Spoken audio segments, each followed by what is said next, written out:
Hello friends, स्वागत है आपका मेरे यूट्यूब चैनल वर्टेक्स अकेडमी पर। फ्रेंड्स, आज का हमारा विषय है अव्यय। आज हम अव्यय के बारे में जानेंगे कि अव्यय क्या होता है। फ्रेंड्स, इससे पहले अगर आपने मेरी संज्ञा की वीडियो देखी हो तो मैंने उसमें आपको सभी कुछ बताया है कि संज्ञा, सर्वनाम, क्रिया, विशेषण, अव्यय ये सब क्या है। तो आप वो वीडियो देखिए, आपको अच्छे से पता चल जाएगा। चलिए अब शुरू करते हैं अव्यय। तो अव्यय को जान लेते हैं, अव्यय क्या होते हैं। फ्रेंड्स, अव्यय जो हमारे होते हैं, अव्यय अविकारी शब्दों को ही अव्यय शब्द कहते हैं। अब शायद कुछ फ्रेंड्स को ना पता हो कि अविकारी शब्द क्या होते हैं। तो अविकारी ऐसे शब्द होते हैं जिनमें कोई परिवर्तन नहीं होता, तो ऐसे शब्दों को अविकारी या अव्यय कहते हैं। उनका रूप हमेशा एक जैसा बना रहता है। तो यदि फ्रेंड्स अगर आप परिभाषा लिखना चाहते हैं तो मैं परिभाषा लिखवा देती हूँ, आप लिख लीजिए। परिभाषा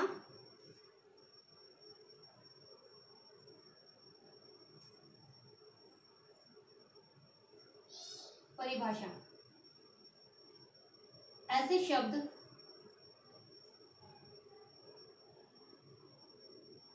जिनमें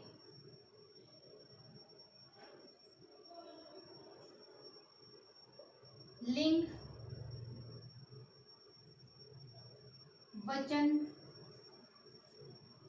कारक के कारण भी, ऐसे शब्द जिनमें लिंग, वचन, कारक या काल के कारण भी कोई परिवर्तन या विकार नहीं होता, अव्यय कहलाते हैं।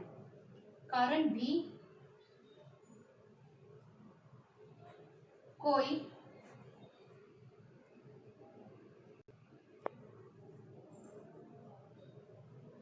विकार नहीं होता है, तो फ्रेंड्स ऐसे शब्द हमारे क्या कहलाते हैं, अव्यय कहलाते हैं। तो फ्रेंड्स मैं आपको इसके उदाहरण देके समझा देती हूँ कुछ। जैसे मैं यहाँ लिखती हूँ, राम तेज दौड़ता है। और एक उदाहरण और लिखती हूँ मैं, सीता तेज दौड़ती है। तो आप ये देखिए कि यहाँ पर हमारा कर्ता पुल्लिंग है, एक वचन है। यहाँ पर हमारी कर्ता क्या है, स्त्रीलिंग है, एक वचन है। और ये हमारी क्रिया है,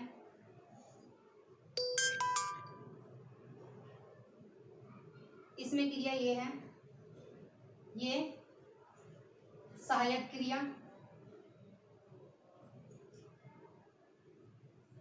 और सहायक क्रिया।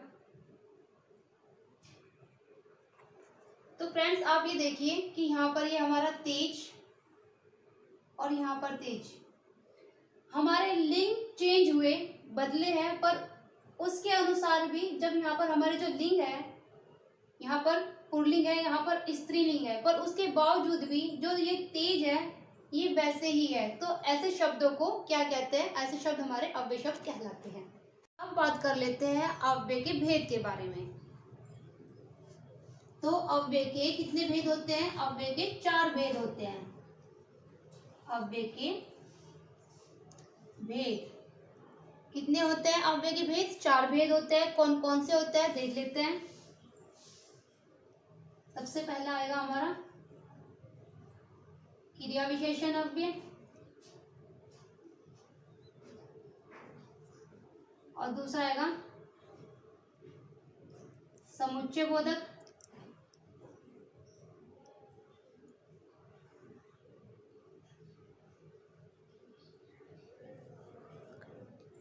संबंध बोधक,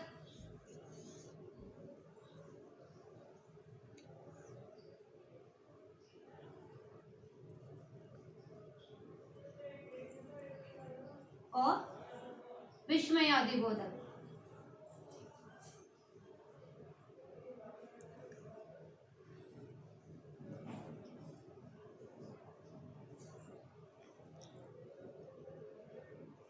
अव्यय के चार कौन कौन से भेद है? क्रिया विशेषण, समुच्चय बोधक, संबंध बोधक और विस्मयादि बोधक।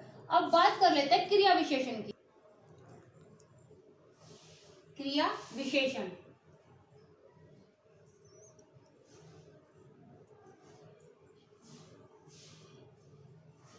तो क्रिया विशेषण अव्यय क्या होते हैं?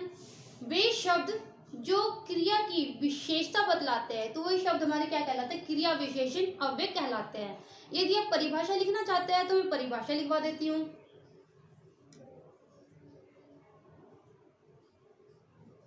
परिभाषा, वे अव्यय शब्द जो क्रिया की विशेषता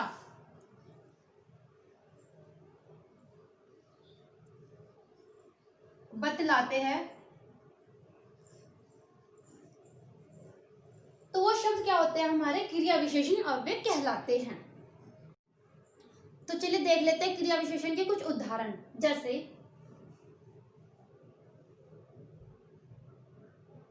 तुम्हारी दादी, तुम्हारी दादी धीरे चलती है। एक दूसरा उदाहरण और देख लेते हैं।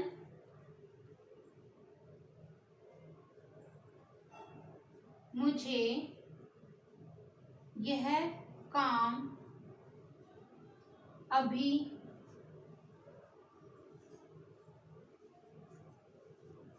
करना है।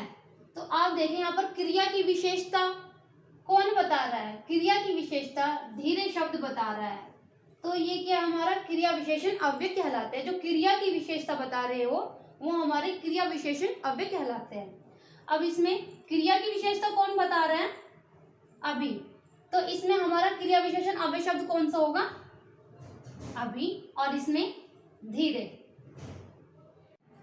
अब बात कर लेते हैं क्रिया विशेषण के भेद के बारे में।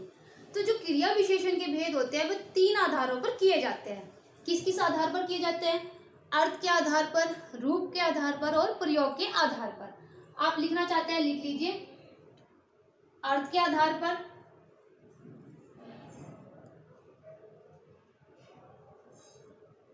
अर्थ के आधार पर और रूप के आधार पर,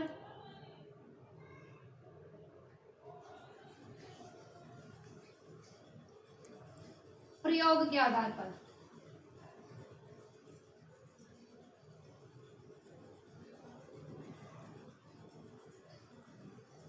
अब बात कर लेते हैं इनमें से अर्थ के आधार पर। तो जो ये अर्थ के आधार पर है इसके भी चार भेद होते हैं। कौन कौन से होते हैं देख लेते हैं। सबसे पहला होता है हमारा स्थानवाचक, कालवाचक,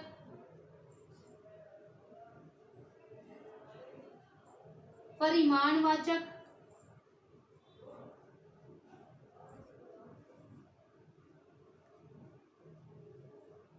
और तीसरा आता है हमारा विस्मयादि बोधक। सॉरी, 4 आता है हमारा विस्मयादि बोधक।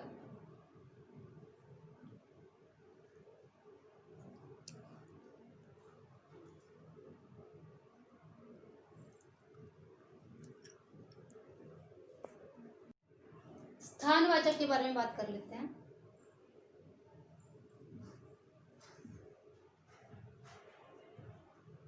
तो इसके भी दो उपभेद होते हैं। कौन कौन से होते हैं देख लेते हैं। पहला होता है हमारा दिशाबोधक, दूसरा होता है स्थिति बोधक। दिशाबोधक को दशाबोधक भी कहते हैं,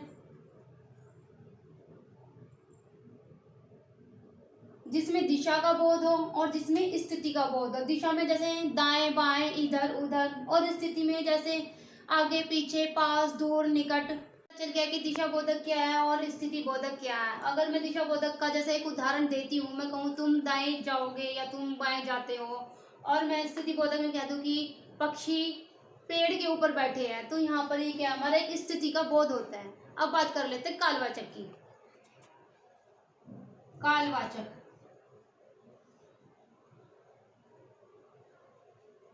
कालवाचक क्रिया विशेषण।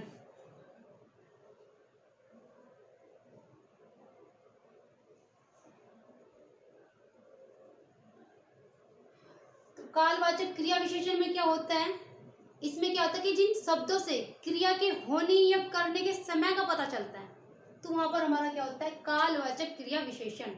अब इसके देख लेते हैं, इसके 3 उपभेद होते हैं। कौन कौन से उपभेद होते हैं? 3 उपभेद है इसके, 3 उपभेद। कौन कौन से होते हैं वो देख लेते हैं कि इसके 3 उपभेद कौन कौन से हैं। सबसे पहला आएगा हमारा समयवाचक, पहला आएगा हमारा समयवाचक, दूसरा आएगा अवधिवाचक,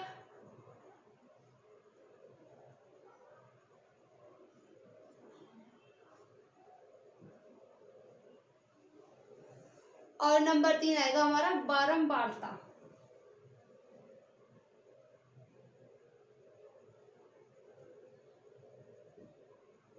बारंबारता वाचक। अब इन तीनों को समझ लेते हैं कि ये क्या होते हैं। अब देख लेते हैं समयवाचक। समयवाचक में जैसे बताया आपको अभी, आज, कल, परसों, अभी, तुरंत। अगर मैं इसका कोई उदाहरण देती हूँ, जैसे मैंने कहा कि वह कल जाएगा, वह कल जाएगा। और दूसरा है हमारा अवधिवाचक। अवधिवाचक में क्या होता है, जिसमें निरंतरता या अब तक, लगातार। अगर मैं इसका एक उदाहरण दूं, जैसे रागिनी नित्य पूजा करती है, रागिनी नित्य पूजा करती है। बारंबारता में क्या होएगा, जैसे कोई चीज है बार बार, प्रतिदिन या हर रोज। जैसे मैं कहूँ कि वह प्रतिदिन स्नान करती है, तो ये किसका उदाहरण है, बारंबारता वाचक का। तो अब बात कर लेते हैं परिमाणवाचक क्रिया विशेषण अव्यय। विशेषण अव्यय,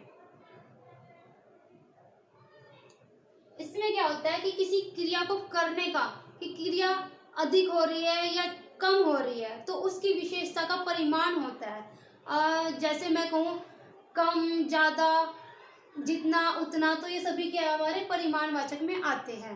परिमाणवाचक के 5 उपभेद होते हैं। कितने उपभेद होते हैं इसके? 5 उपभेद। देख लेते हैं कि कौन कौन से उपभेद होते हैं। सबसे पहला होता है हमारा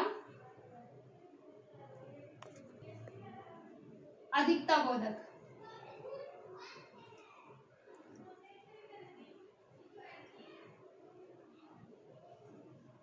दूसरा होता है न्यूनतम बोधक। तीसरा होता है पर्याप्ति बोधक। और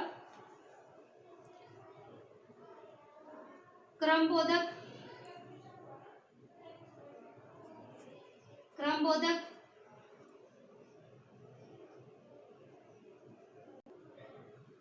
तुलना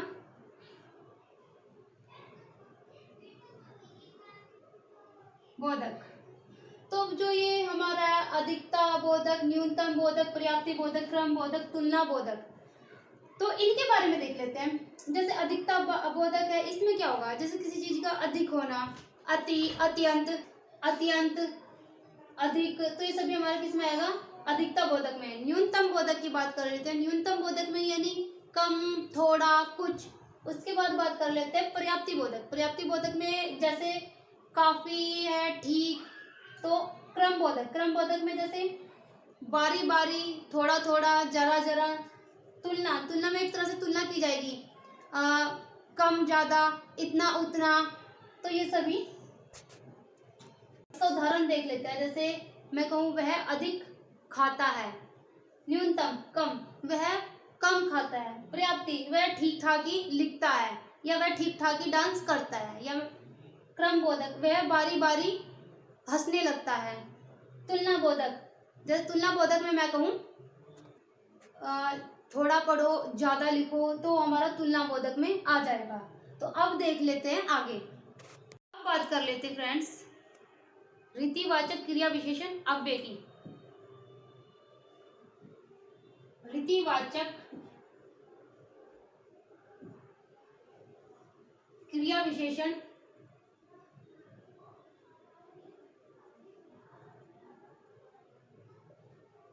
अव्यय। रीतिवाचक क्रिया विशेषण में क्या होता है कि क्रिया के होने का तरीका या क्रिया किस ढंग से हो रही है। जैसे मैं कहूँ अचानक, तेज, ध्यानपूर्वक, तो ये सभी हमारे किस में आते हैं, रीतिवाचक क्रिया विशेषण में। जैसे मैं इसका एक उदाहरण देकर समझाती हूँ। मैं यहाँ पर लिखती हूँ, कक्षा में ध्यान पूर्वक सुनो। एक उदाहरण और देती हूँ, सेना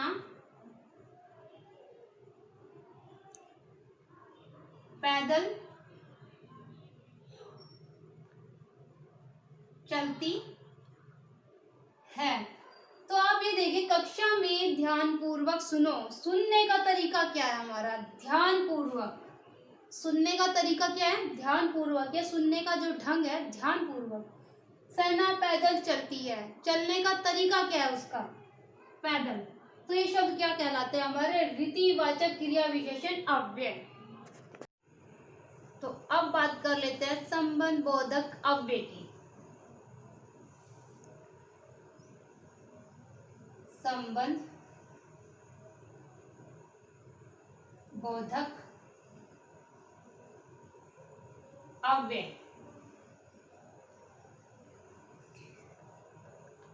फ्रेंड्स इसके बारे में देख लेते हैं, संबंध बोधक अव्यय के बारे में।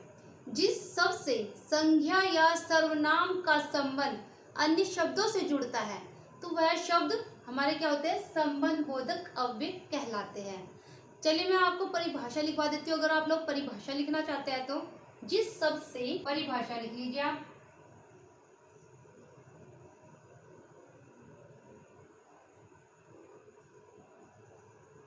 जिस अव्यय शब्द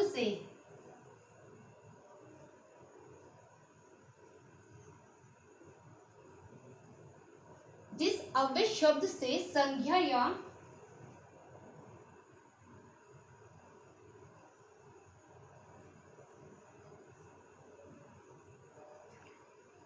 संज्ञा या सर्वनाम का संबंध अन्य शब्दों से जुड़ता है।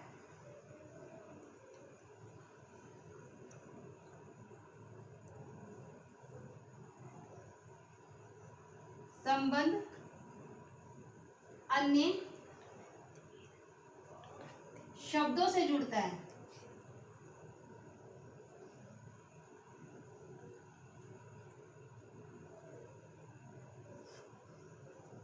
तो फ्रेंड्स वहां पर हमारा होता है संबंध बोधक अव्यय। तो अब इसके कुछ उदाहरण देख लेते हैं।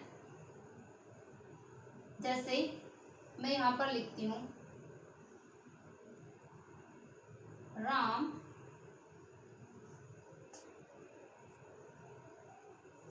श्याम के साथ विद्यालय जाता है। और एक उदाहरण और देख लेते हैं।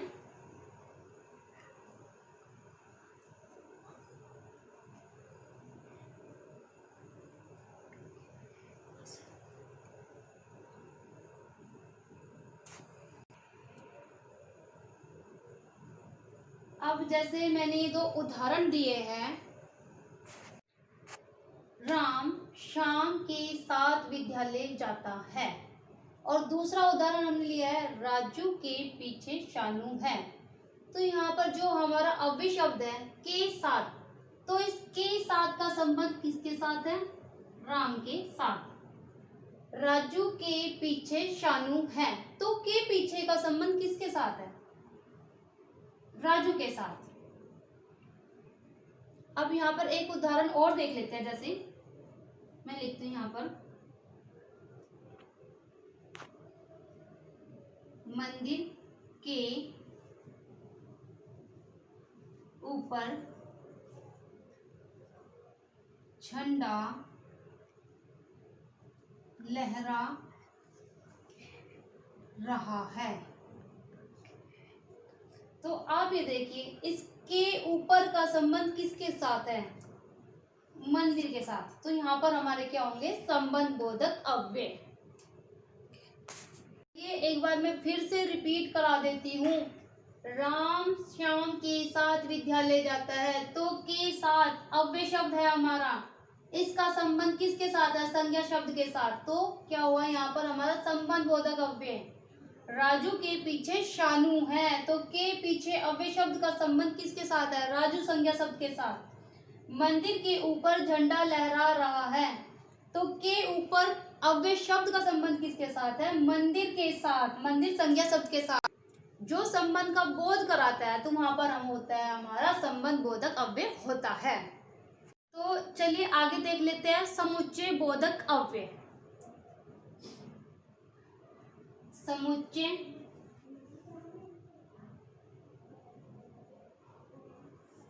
बोधक अव्यय। तो इसके बारे में बात कर लेते हैं, समुच्चय बोधक अव्यय क्या होता है। तो जो शब्द दो शब्दों, वाक्यों या वाक्यांशों को जोड़ने का कार्य करता है, वह हमारे समुच्चय बोधक अव्यय कहलाते हैं, या फिर योजक भी कहते हैं। अगर आप परिभाषा लिखना चाहते हैं तो परिभाषा लिख लीजिए। परिभाषा,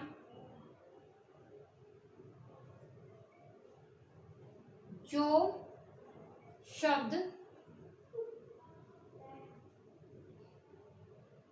दो शब्दों,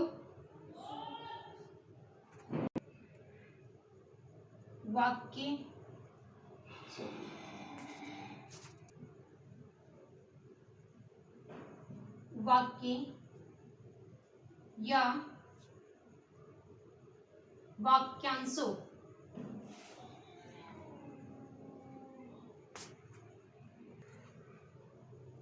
को जोड़ने का कार्य करते हैं, तो वो हमारे क्या कहलाते हैं? समुच्चय बोधक या योजक कहलाते हैं। तो समुच्चय बोधक अव्यय के दो उपभेद होते हैं। उपभेद कितने होते हैं? दो। कौन कौन से होते हैं देख लेते हैं। पहला होता है हमारा संयोजक,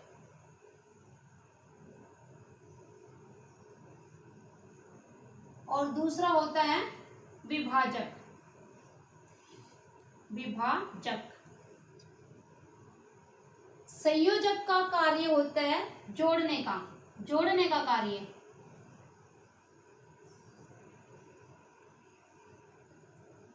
विभाजक यानी अलग करने का कार्य।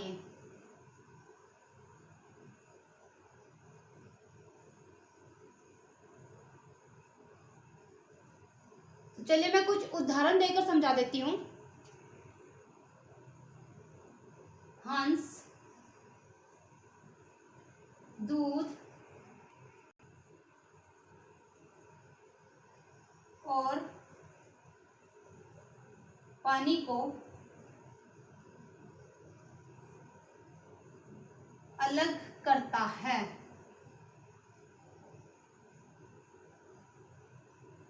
एक उदाहरण और देख लेते हैं। राम और श्याम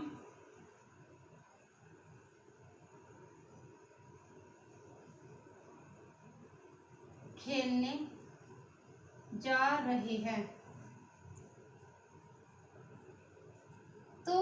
आप ये देखिएगा कि यहाँ पर ये जो और है और इस उदाहरण में जो और है, तो ये जो दो अव्यय शब्द और है, दूध और पानी, तो दूध और पानी को जोड़ने का कार्य किया और ने, तो ये हमारा क्या है, संयोजक। राम और श्याम, तो राम और श्याम को ये जो और जोड़ने का कार्य किया है, ये भी हमारा क्या है, संयोजक। अब देख लेते हैं विभाजक के उदाहरण। संतुलित भोजन करो,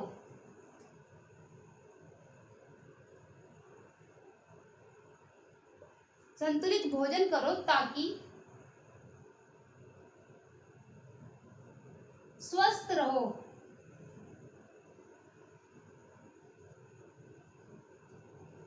एक और उदाहरण देख लेते हैं।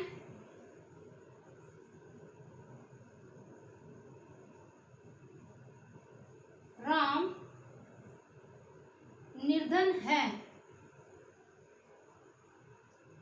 परंतु ईमानदार है।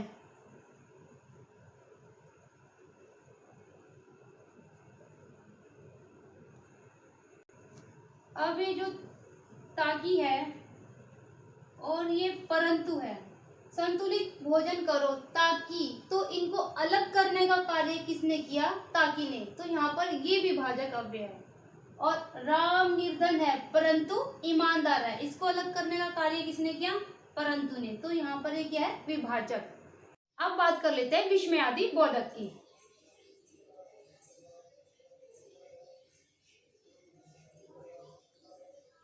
विस्मयादि बोधक,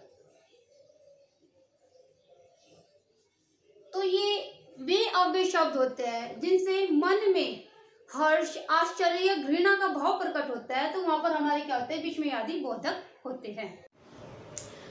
अब बात कर लेते हैं इसकी परिभाषा की। यदि आप परिभाषा लिखना चाहते हैं तो आप लिख लीजिए।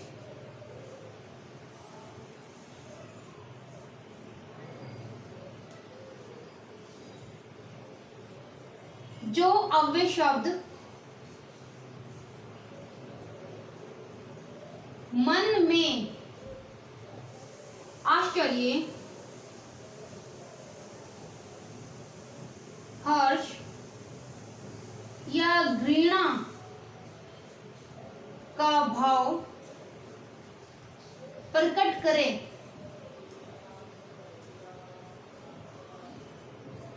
करते हैं, तो वो वहां पर क्या होता है, हमारा विस्मयादि बोधक। इसके कुछ उदाहरण देख लेते हैं, जैसे अरे आप आ गए, या शाबाश तुमने तो कमाल ही कर दिया, तो यहाँ पर एक आश्चर्य का बोध हो रहा है। जैसे छी कितना गंदा है, तो यहाँ पर क्या होगा, एक घृणा का बोध हो रहा है, तो यहाँ पर हमारा क्या होगा, विस्मयादि बोधक। इसका उदाहरण देख लेते हैं, जैसे